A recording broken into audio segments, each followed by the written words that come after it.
Assalamualaikum warahmatullahi wabarakatuh. Selamat pagi anak-anakku yang kusayangi. Apa kabar kalian hari ini? Semoga semuanya dalam keadaan sehat ya. Pada kesempatan kali ini kita melanjutkan materi sebelumnya, yaitu tentang sistem periodik unsur modern. Nah, kali ini saya akan membahas tentang bagaimana sih cara menentukan golongan dan periode. Karena dari golongan dan periode kita bisa mengetahui letak dari suatu unsur dalam SPU. Menentukan letak unsur pada tabel periodik, yang kita perlukan adalah konfigurasi elektron. Nah, konfigurasi suatu elektron dapat digunakan untuk menentukan posisi letak elektron dalam SPU. Jika menggunakan konfigurasi elektron berdasarkan teori atau mekanika kuantum, maka untuk menentukan letak suatu unsur, kita harus tahu golongan dan periodenya lebih dahulu. Golongan itu didasarkan pada jumlah elektron valensi. Pada materi sebelumnya kita kan sudah belajar tentang menentukan elektron valensi ya. Elektron valensi jika berakhir di subkulit S, berakhir di subkulit S dan P, atau berakhir di subkulit S dan D. Sedangkan periode itu didasarkan pada jumlah kulit yang terisi elektron, atau katakanlah kulit terluarnya itu berapa. Nah, itu sebagai periodenya. Maka nanti kita akan punya rumusan bagaimana cara menentukan golongan. Yang pertama kita bahas golongan A dulu ya, golongan utama. Tadi patokannya adalah elektron valensi, yaitu jumlah elektron pada kulit terluar, baik di subkulit S atau subkulit S dan P.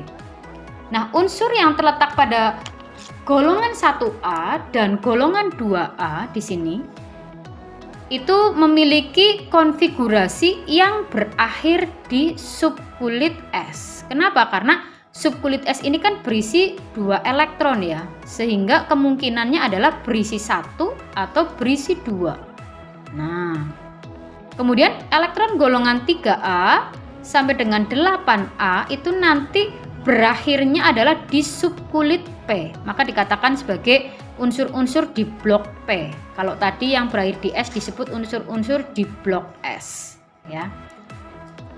Nah, gambarannya begini, kita punya rumusan dalam menentukan golongan suatu unsur. Seperti yang kemarin kita pelajari, ada yang namanya elektron valensi. Kalau S-nya berisi 1, ini berakhir di S ya. Berakhir di S itu kan kemungkinannya berisi 1 atau berisi 2. Kalau elektron valensinya isinya 1, maka dia adalah golongan 1A. Kalau isinya 2 ya berarti golongan 2A. Sedangkan yang berakhir di SP itu kan kemungkinannya 6 kemungkinan. S semuanya berisi 2, kemudian P berawal dari 1, P2 sampai dengan P6. Nah, ini berarti nanti tinggal dijumlahkan. Ingat, kalau berakhir di P kan S-nya harus diikutkan ya dalam menghitung ya. Jadi 3 dari mana? 2 tambah 1. Valensi 3 berarti golongan 3A. Dan seterusnya sampai dengan total 8. 8 dari mana? Ya 2 tambah 6, totalnya 8, berarti dia 8A. Jadi kesimpulannya untuk golongan utama atau golongan A ada 2 tipe, yaitu berakhir di S atau berakhir di P. Jangan lupa kalau berakhir di P, S pun ikut dijumlahkan. Ini sebagai penentu golongan. Golongan dituliskan dalam angka Romawi. Lanjut ke berikutnya. Contoh soalnya sekarang begini. Tentukan golongan dan periode untuk unsur-unsur berikut. Contohnya Na dengan nomor atom 11. Maka langkah yang harus kita lakukan adalah mengkonfigurasikan Na. Dikonfigurasikan menjadi Ne3S1. Nah, kita lihat berapa elektron valensinya. Nah, ini kan S1 ya, berarti elektron valensinya 1. Elektron valensi boleh disingkat Ev. Nah, kalau elektron valensinya 1 berarti Na ada di golongan 1A. Nah, periodenya bagaimana? Periode itu adalah kulit yang terluar ini yang berisi elektron valensi. Disebut periode. Nah, periode berapa? Periodenya ini ada kulit ketiga ya, berarti periode 3. Periode ditulis angka biasa, golongan ditulis angka Romawi. Atau contoh yang kedua yaitu arsen. Arsen dengan nomor atom 34.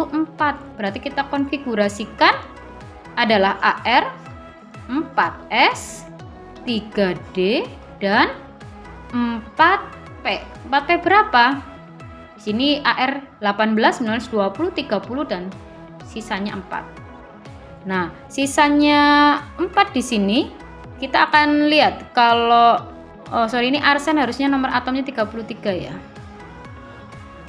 Nah, arsen 33, berarti di sini nanti ada 3. Nah, kita silang di sini 33. Kalau 34 itu adalah selenium. Nah, arsen di sini berarti berakhir di P. Ingat, kalau berakhir di P berarti S-nya harus dipakai. Berarti S dan P. Berapa elektron valensinya? Elektron valensinya adalah 2 ditambah 3, yaitu 5 di S2 di P3. Berarti arsen ini ada pada golongan berapa? Golongannya adalah 5. 5 apa? 5A. Periodenya kita lihat, kulit paling besarnya berapa? Di sini adalah angka 4 ya. Berarti periode 4. Itu cara menentukan golongan dan periode. Nah, nanti kalian lihat apakah di SPU benar bahwa arsen itu ada di golongan 5A, kemudian periodenya adalah periode 4. Kamu bisa cek di SPU kamu. Oke, berikutnya adalah golongan B atau golongan transisi. Golongan transisi itu kalau memiliki elektron valensi di subkulit S dan D. Semua unsur yang termasuk golongan B ini masuk ke dalam blok D dengan konfigurasi terakhir ada di D. Kalau kita rumuskan bentuknya seperti ini. Ada S2 D1, S kan maksimal 2, D minimal 1, berarti totalnya 3. Oleh karena itu, maka golongannya adalah 3. Karena SD, maka ini pasti golongan B, bukan golongan A. Maka 3-nya bukan 3A lagi, tapi 3B. Dan seterusnya ditotalkan, 2 tambah 2 jadi 4, 2 tambah 3 ini 5, 5B. Kemudian ini sudah disempurnakan ya, 1 tambah 5, 6, 6B. Kemudian 2 tambah 5 menjadi 7 valensinya, berarti golongan 7B. Dan ingat, tadi bahwa di golongan 8B ada 3 lajur, di mana berisi elektron valensi 8, 9, dan 10. 2 tambah 6, 2 tambah 7, dan 2 tambah 8. Semua elektron valensi ini masuk ke golongan 8B, maka 8B memiliki 3 lajur. Sedangkan valensi 11 di sini 1 tambah 10 itu akan menjadi 1B, dan valensi 2 tambah 10, 12 ini akan menjadi 2B. Oleh karena itu penyebutan golongan transisi itu tadi mulai dari 3B sampai dengan 2B, walaupun di dalamnya ini ada ya. Jadi bukan dari 1B sampai 8B, bukan, tapi dari 3B sampai 2B. Nah, contoh soalnya bagaimana? Contoh soalnya kita ambil misalkan Fe itu nomor atomnya 26. Kita konfigurasikan dulu, yaitu Ar 4S2 3D6. Berapa elektron valensinya? Elektron valensinya adalah 2 tambah 6. Sama dengan berapa? 8. Konfigurasi di sini 8, maka karena valensinya 8, dia masuk ke golongan 8B. Periode berapa? Periodenya kan ambil angka yang terluar, antara 3 dan 4 kan lebih besaran 4. Berarti periodenya adalah periode 4. Jadi hati-hati ya kalau berakhir di D itu harus golongan B. Nah, ini nanti kalian coba sendiri untuk set N dengan nomor atom 30. Berikutnya adalah golongan transisi dalam.